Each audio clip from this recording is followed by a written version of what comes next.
In fact, let's cut across to Shireen Bhan, who is in conversation with Ministry of Electronics and Information Tech Secretary S. Krishnan.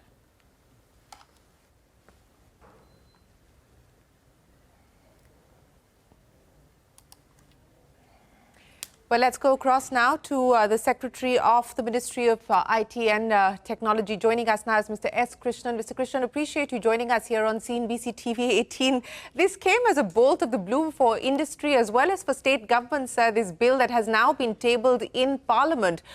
In fact, both industry as well as states asking the question that there has been no consultation that's taken place. Why did the government feel the need to bring this bill in and provide a blanket ban on all money games as far as online games are concerned?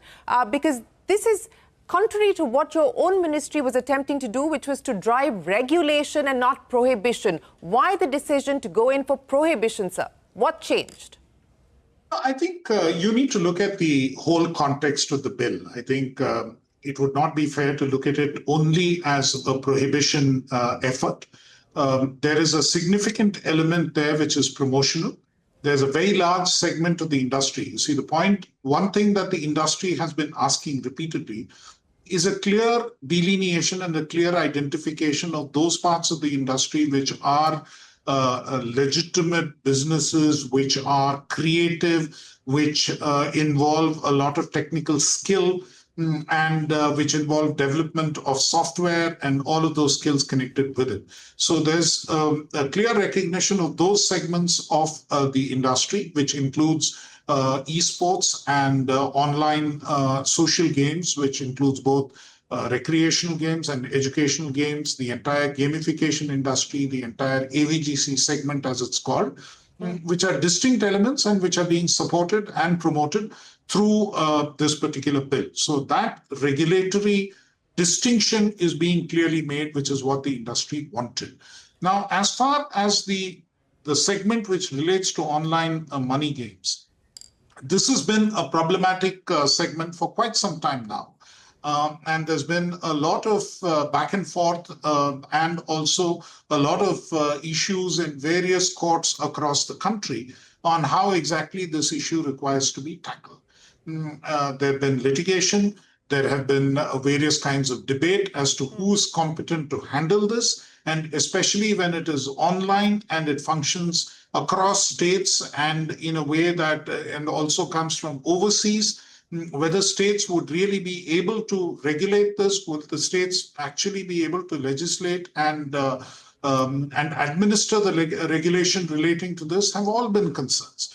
Many states have attempted to do this in multiple ways. Many of those legislations have been mired in legal conflict in different courts, primarily because of issues such as this in terms of legislative competence and so on. We believe that the courts have now given some clarity. There are legal pronouncements which have given clarity, which say that even if it's a game of skill or a game of chance, ultimately it amounts to trade and commerce. And within a state government can regulate this as trade and commerce within the state.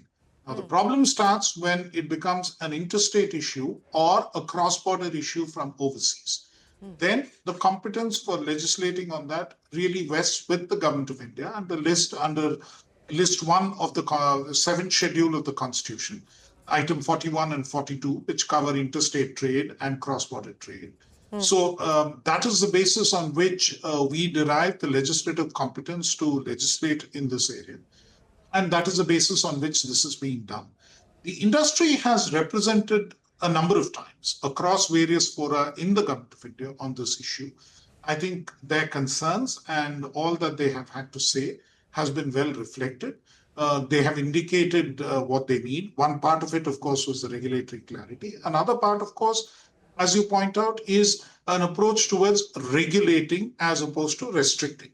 Now, under the Constitution, again, under Article 19, Clause 6, which talks about the reasonable restrictions which can be placed in the general public interest on trade and commerce, we understand that the Supreme Court has held in various other cases in the past that a complete prohibition or a complete ban also amounts to a reasonable restriction in certain cases. And I think it is important to recognize that this is what is reasonable varies from circumstance to circumstance, and it is in the government's judgment. It is in the way that internal and in the way that discussions have taken place at the government level and in various parliamentary standing committees. There was consensus across the board that online money gaming needed to be acted against, and that is what is reflected in the bill. One, an impetus to promoting those segments which will be deemed to be legitimate and supporting them where there is considerable potential for Indian software prowess to grow and development prowess to grow. And that is something that the government is committed to support. We've already done the National Institute of Creative Technology, which is to come up in Mumbai. There are other efforts to promote this, including the Waves Summit, which was held. All of that will be continued and will be redoubled, and more will be done to promote that segment of the industry. This segment is what causes distress. By the industry's own admission, about 450 million people across the country play various kinds of online money games. And various parliamentarians and others cutting across party lines have indicated at different points to us in different fora that it is an area of serious concern, and the government and the Ministry of Electronics and Information Technology need to act in this space. And that is what the government has done. And I do not expect that there would really be much objection, at least from across the political spectrum or even from state governments, that this is an exercise of power which has been done without consulting them. This is very much within the Government of India's remit, and I think we've acted in a way that many state governments have wanted to and tried to act, but have been unable to due to various legal challenges. There's a lot that you've said there, Mr. Krishnan. You believe that states are unlikely to object. You also say that this decision of the government to table this bill and prohibit online money games does enjoy wide political support, and you don't anticipate any opposition coming in from state governments. But on the point that you made, that you believe the central government is legally competent to bring in this legislation, overriding what states may or may not choose to do because of the interstate transactions. But let's talk about the overseas transactions, because one of the arguments being made by industry is that this will actually push people who indulge in online gaming to operate within fly-by-night with fly-by-night operators, with people who are operating outside of the jurisdiction of India. Now, what can the centre do about that? To be honest, the jurisdiction of the bill actually, in a sense, has an extraterritorial jurisdiction. It applies to entities outside the country who are offering it in India. That is there right in Section 1 of the bill itself. So in that sense, it has limited extraterritorial jurisdiction. That is point one. Point two is that we have in the past, and in fact, MeITY itself has blocked almost 1,524 cases where illegal betting, gambling, and online money gaming sites have been operating. And against those, we have taken action and blocked them in the past. That provision has also been made in this Act, that Section 69A of the Information Technology Act 2000 can be used to block online money gaming, which comes, whether it is within the country or from overseas. So technologically, it is possible to block this. Of course, it will be a constant exercise in vigilance. We will have to keep monitoring when these games come up, and we have the capability to do that. And as and when it comes up, we'll have to keep consistently blocking new sites which come up, new portals which come up, new ways in which it gets offered. Now, that is an implementation challenge, and that is what the civil service and the entire machinery of government is there for. We have to implement the law which the parliament would enact. Yes, it is going to be an implementation challenge, as you acknowledge there, Mr. Krishnan. But, you know, I go back again to the arguments that are coming in from industry, that this once again raises the issue of policy unpredictability, because This again was a sector that the government itself has been championing for. There's about $3 billion that is coming in terms of FDI. Industry claims that direct and indirect jobs amount to about 2 lakh at this point in time. I would imagine that these were considerations that were factored in as part of the consultation process that took place. Now, what do you say in response to that, that this is going to lead to job losses, that this is going to lead to uncertainty as far as foreign investors, domestic investors are concerned, who have already put in money into this sector and were hoping to be able to do a lot more? This is another retrospective action on the part of the government. How do you respond to those questions that are being raised by industry and other investors? So let me address the issue of job losses first. I think what you have to weigh here is the number of jobs created are in their thousands, and the number of livelihoods affected are in their hundreds of millions. The industry itself claims that 450 million people play these games, many of whom are distressed. And I think parliamentarians, ministers, and others who understand the distress of their constituents are very forthright in saying that this is a serious issue.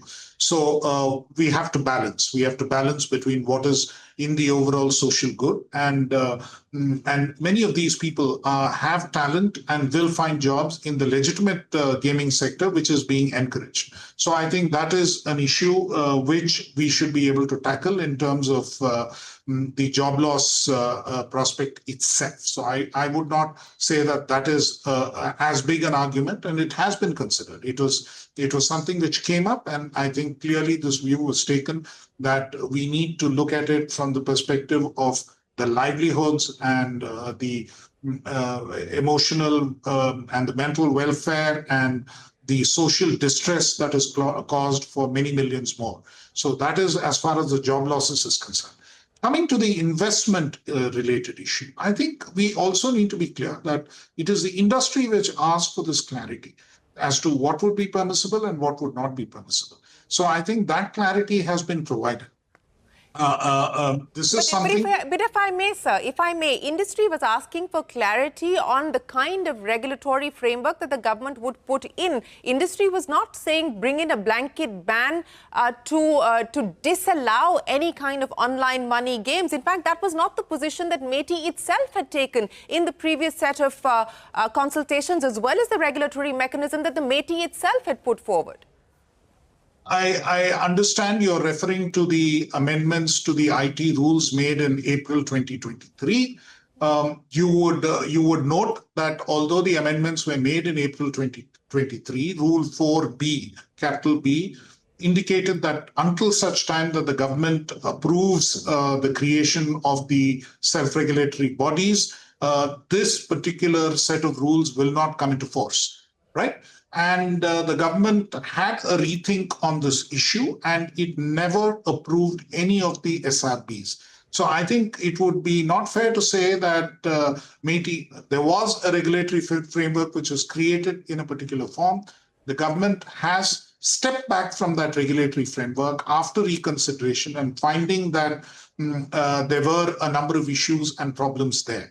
And the regulatory clarity that the industry asked for was in a clear delineation of the industry to recognize what is permissible, what is acceptable, what will be promoted, and what is problematic, and what would need to be restricted in some form. And that clarity has been given. Of course, it could be argued that there could be regulatory measures which could have been tried of other kinds. Whereas the option now has been for an outright ban. That is a call which needed to be taken in terms of the implementability of many of the regulatory restrictions which could have been attempted, as opposed to making sure that such games are not offered at all. And the balance of convenience, the government believes, is in making sure that such games are not offered at all, as opposed to having certain regulatory mechanisms to prevent this. Now, these are choices which are made by different societies in different ways. In the Indian context itself, there are many things which are permissible or which are going on in online gaming today, online money gaming today, which are not permissible in the physical form or in the real world. We are a country which does not allow casinos across in most states.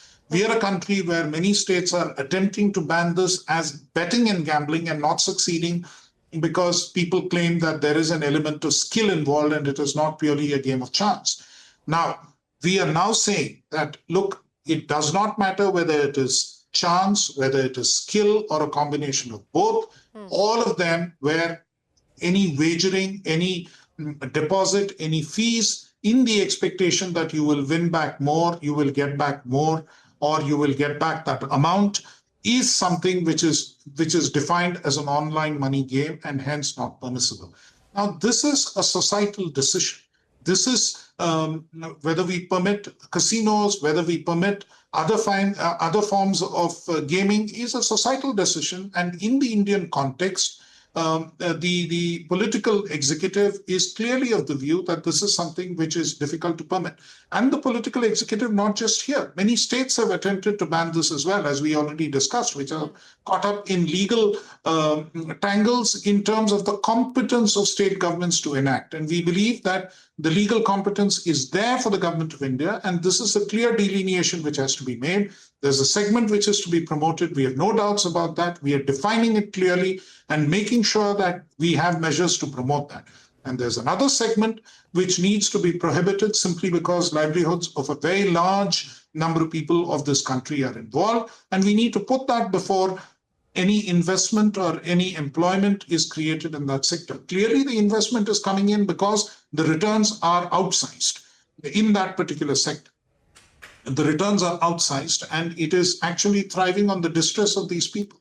Now, what kind of investments we accept and what kind of investments we don't accept is there in our FDI policy. We don't accept every kind of FDI in every case. If there is a criminal activity but it fetches very high returns, then naturally you're not going to take FDI in that sector.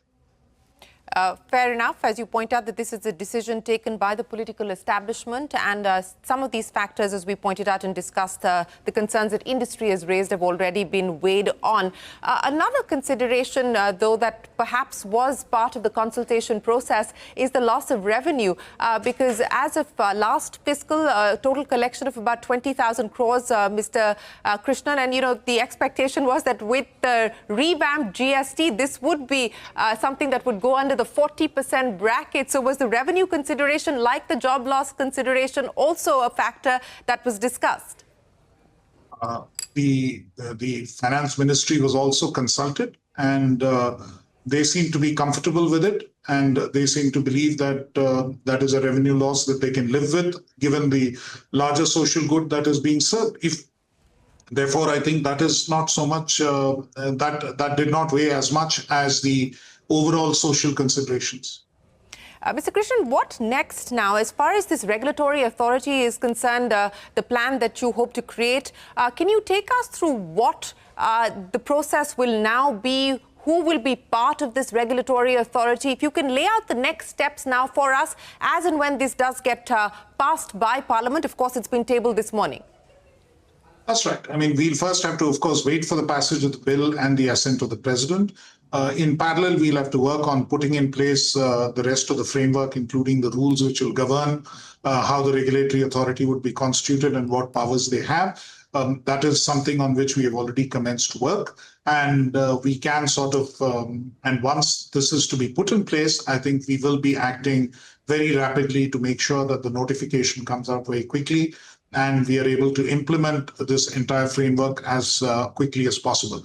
As I already pointed out, some technological upgradation would also be required, not just in MeITY, but across ministries, and also the promotional elements which need to be done, which will be done by the Ministry of INB, the Department of Sports, and the Ministry of Youth Affairs and Sports. All of them will get ready with the kind of schemes and other aspects that they need to implement.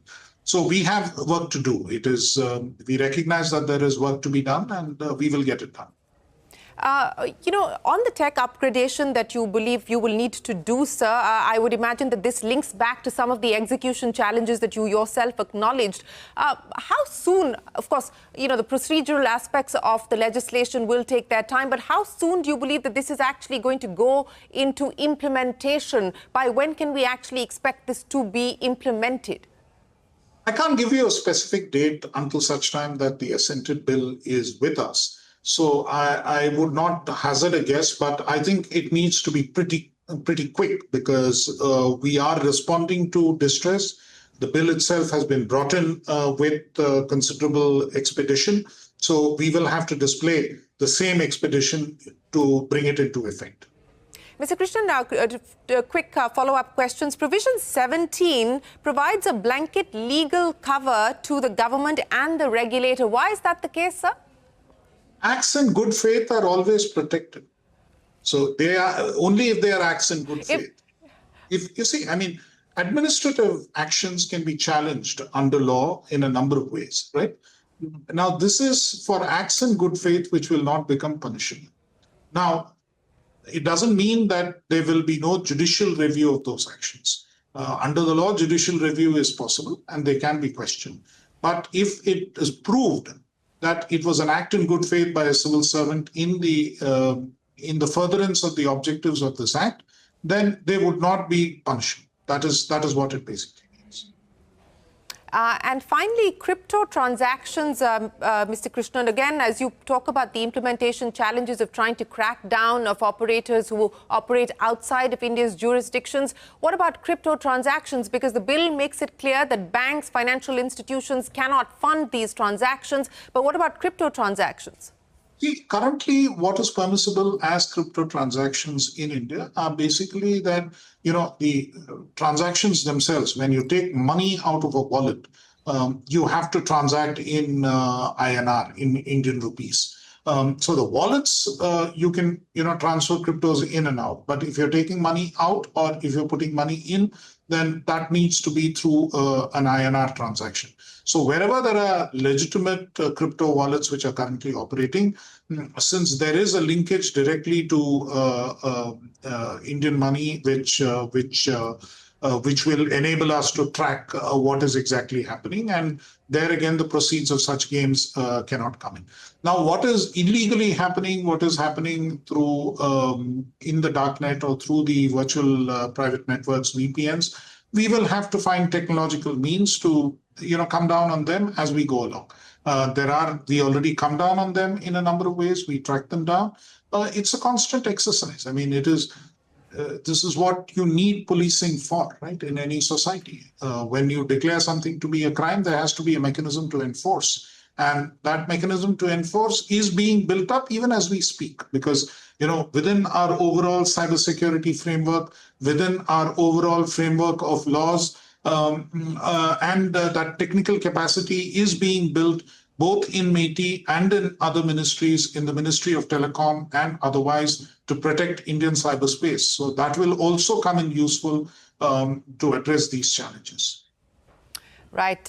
Any recourse at all for industry? Because they have written a letter to the Home Minister last night, the All India Gaming Federation, seeking urgent intervention. Now, of course, the bill in Parliament. But any recourse at all for those who are in the online money gaming business?